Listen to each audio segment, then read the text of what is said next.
There's been some new reports on the Edmonton Oilers when it comes to the trade front and also a potential superstar leaving in free agency. But before we get into that, make sure to subscribe to Oilers Digest when we provide you daily Oilers content. Anything and everything related to the Oilers we will cover on this channel, and 92% of you have not yet subscribed to the Oilers Digest channel. Make sure to hit the subscribe button as we get into the rest of free agency and into training camp and into the regular season. We just hit 1,200 subscribers. We'd like to thank each and every one of you for that. And also for this video, we'd also like to thank Reynolds.ca, who are proud supporters of Team Canada.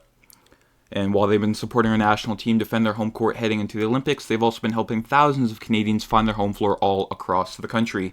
And whether you are in Toronto, Vancouver, Montreal, Calgary, Halifax, Mississauga, Edmonton, Victoria, or St. John's, from coast to coast, Reynolds.ca have a ton of options to find the perfect place and price for you. Their website is clean and easy to use, and you can pinpoint exactly on the map where you want to move, finding all the options in your area.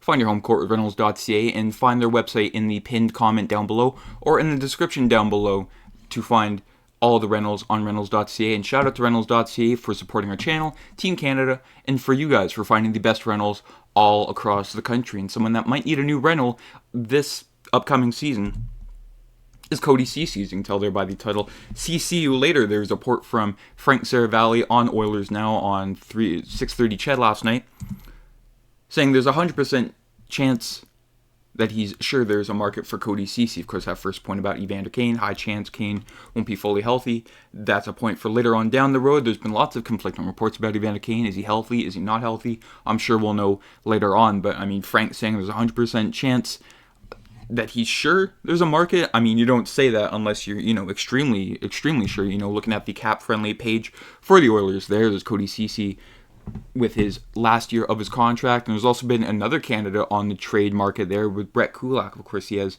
2 years left on his deal.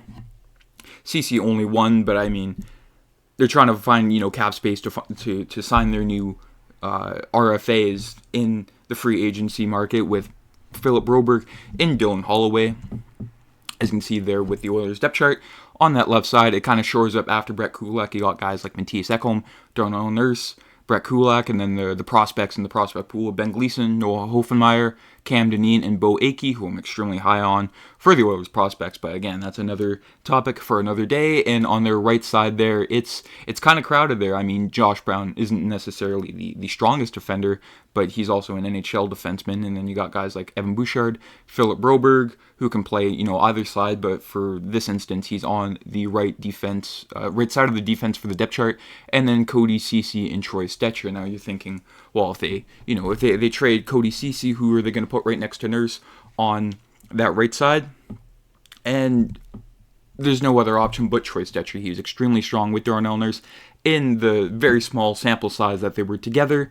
But I mean, anything's better than Nurse and Ceci there. Of course, they played, pretty much all of the season together, and you can sort of see the numbers with and without, Nurse and Ceci together, not exactly the strongest.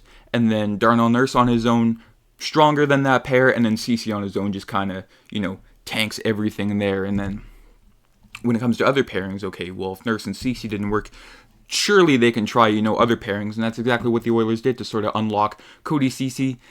Can he be, somewhat decent for the Oilers? I mean, his in-zone defense, it's pretty good. Like, he's a pretty good third-pairing defenseman, but you can't put him top four on a cup-contending team. Like, surely on other teams that aren't as strong, okay, he can get away with that, for rebuilding teams. We'll get into that a little bit later, but for, cup-contending teams, if he doesn't work with any one of your left-side defensemen, then why even, continue to, beat a dead horse with Brett Kulak and Cody Ceci? You can see the numbers with and without. I mean, the numbers just, speak for themselves. Brett Kulak and Cody Ceci together, below 50% for chances for, and then, Kulak on his own for a good, chunk of the season. Last year, he was with Vincent Desharnais.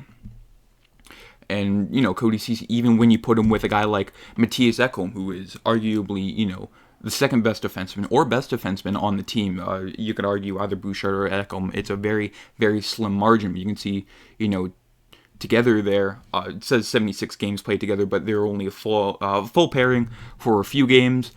But again, the numbers with and without Mattias Ekholm, I mean, those are just fantastic numbers. And then, of course, Ceci on his own. Yeah, you kind of argue a chance for Troy Stecher to overtake Cody Ceci, of course, in the playoffs last year. I wanted Stecher, found out he's getting surgery, and then we had to play the game of, okay, well, let's throw Ceci with somebody who can, swim for himself. And that's exactly what they did with Brett Kulak until they went back to, nursing Ceci for Game 1 of the Stanley Cup Final, which was a recipe for disaster from the start. And Cody Ceci, I think his time is up in the lineup, and there's been a few rumors. Of course, the Flames have received a lot of interest from teams that want to move big or poor contracts. I wouldn't necessarily, say Cody's is big or poor, but it's cap space that can be moved out there. Of course, you can say, well, why don't you just buy him out?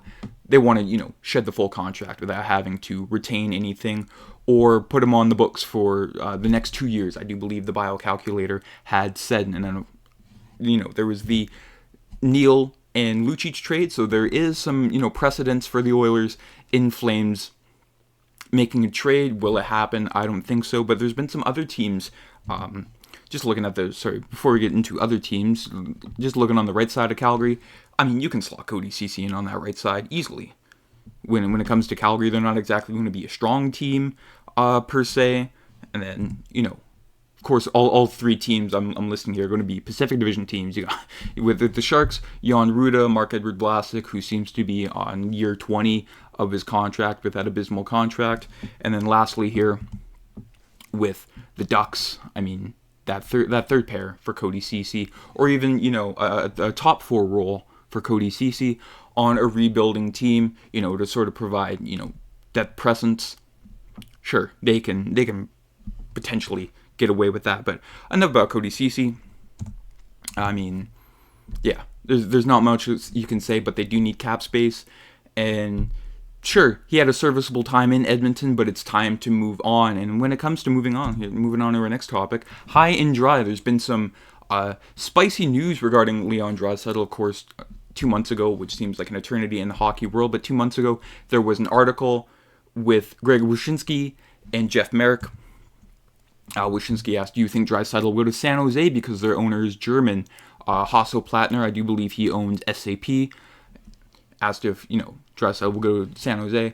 And then Merrick kind of responded with, it's kind of been whispered for a while. And then Wyshynski counted off the reasons why Draisaitl UFA would go, saying, of course, their owner is German, and they've got, young players, Nico Sturm, German player, German young player. And then people have been speculating Draisaitl San Jose for a while, which is kind of shocking to me. And then Chris Johnson says, Draisaitl San Jose rumors, he's not going to San Jose. So Chris Johnson sort of, wiped that out from existence. I mean, there's no chance Draisaitl would go to San Jose. Of course, that was that Wyshynski interview with Merrick. That was in the midst of the Oilers. They were down 2-1 to Vancouver, and, there was some unease in the Edmonton media regarding their stars, and, if they bowed out in the second round. But, I mean, if you're Draisaitl, that team is abysmal. Just looking down the middle, aside from, Macklin Celebrini and William Eklund, there's not much else you can really, not much else you can really say that's nice about the San Jose Sharks. But, I mean, Draisaitl going to San Jose just because the owner is German, that doesn't really make a lot of sense to me, in the sense of, okay, just because they're German doesn't mean that, Draisaitl will be dragged there instantly. He has a home in Edmonton. He's been with Edmonton for the past 12 years. I do believe 13 years or 11 years, whatever the math works out to be. But he's been in Edmonton for a really long time. And for him to uproot that and go to San Jose to, a team that's on the rise, but it won't be a while before that Sharks team gets, to a contending level. And even then, we don't know if they're guaranteed to be a contender. Of course, we saw in the past with the Sharks, they, were cup contenders for a solid chunk of time, went to the cup finals once, but even in the Marleau and Pavelski and Thornton era, that wasn't guaranteed that they'd be just handed the cup. And when it comes to a Draisaitl contract rumors, it says there's no rush yet, but either it happens quickly at the end of August or it doesn't work out at all. Yuri Poner, Draisaitl agent, said it will also become clear whether Edmonton really wants him or not. And Poner believes Draisaitl has been playing at least 30% below his value for several seasons. Of course, he's signed that contract, and then he, had a coming out party in the playoffs, had that hat trick against Anaheim in the second round there, and then coming off a deal that earned him just $8.5 million against the salary cap. It's obvious why he may think that. And of course, he's fairly confident that Edmonton and Draisaitl will work out a deal, as am I.